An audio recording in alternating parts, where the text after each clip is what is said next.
কি সাহস রে বাবা মহিলার! বয়স 50 ছুঁয়েছে, সেই দিকে কোনো ভ্রুক্ষেপই নেই। কি অ্যাক্টিভ সোশ্যাল মিডিয়ায়! ফেসবুক, ইনস্টাগ্রাম কিছুতেই বাদ নেই। সারাদিনই তার লাইক, কমেন্ট আর শেয়ারের ছড়াছড়ি। আবার টিকটকেও কখনো নায়িকা তো কখনো গায়িকা।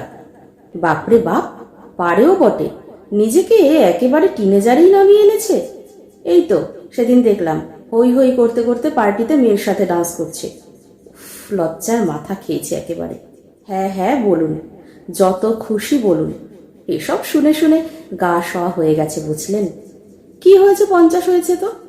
50 হয়েছে বলে ঘরের কোণে একটা সুতির ছাপা পরে বসে থাকবো নাকি?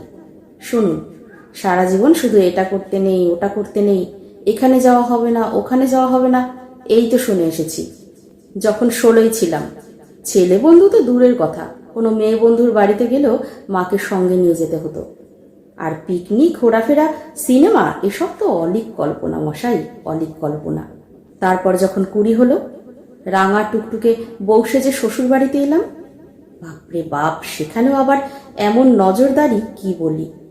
কোনটা খাই না, কেন খাই না, হাতে কেন নখ বড় রেখেছি, সকলের সামনে নাইটি পরতে আমার লজ্জা করে কিনা, মেয়ে মানুষ হয়ে এত হই হই করি কি করে, ইত্যাদি ইত্যাদি। আর বাইরে গেলে শ্বশুর, শাশুড়ি, যা, ননদ, হাজারটা কৈফিয়ত। তারপর 25-এ যখন মা হলাম, ছেলেকে খাওয়াতে অসুবিধা হবে বলে নাইটি ছেড়ে সুতির ছাপা পরা ধরলাম।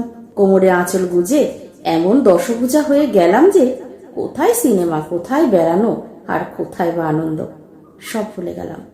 না না, এটার জন্য আক্ষেপ করছি না, এটা তো আমার কর্তব্য। দেখতে দেখতে আরো 25টা বছর কেটে গেল। ছেলে আর মেয়ের পড়াশুনো, গান বাজনা আর ওদের সামাজিক প্রতিষ্ঠা নিয়ে ওদের সংসারও করে দিয়েছি নিজের হাতে। ওরা এখন যে যার মতো বন্ধু বান্ধব, হই হুল্লোড়, পার্টি, ভ্রমণ এসব নিয়ে ব্যস্ত। তাই আমিও একটা প্রোফাইল খুললাম, খুঁজে নিলাম নিজের একটা জগৎ। জানেন, আমার ফেসবুক ফ্রেন্ডের সংখ্যা এখন 2000 ছাড়িয়েছে। আমার আবার ফেসবুকে ভেসে ওঠা ওসব রেডিমেড কমেন্টে মন ভরে না। তাই ভালো কোনো পোস্ট পেলেই বড় একটা কমেন্ট লিখি। কত খুশি হয় ওরা, জানেন? আর আমার কবিতাগুলো যখন শেয়ারের পর শেয়ার হয়, তখন মনটা আনন্দে উতলে ওঠে। এই নিয়েই তো আমার একার দুপুরটা কাটিয়ে দিল রোজ। মেয়ে, জামাই, ছেলে, বৌমা ওরা যখন দুদিনের জন্য এসে আবার চলে যায়, তখন এই খারাপ মনটা ভোলাতে খুব বেশি সময় লাগে না আমার, জানেন? আমি এখন নিজের পছন্দের মাছ কিনি বাজারটা থেকে, আর যে খাবারটা খেতে ইচ্ছে করে সেটাই বানাই। যেখানে যেতে ইচ্ছে করে সেখানে যাই। আর তো মাত্র কটা দিনই আছি, তাই না? নিজেকে কি করে ঠকাই বলুন তো?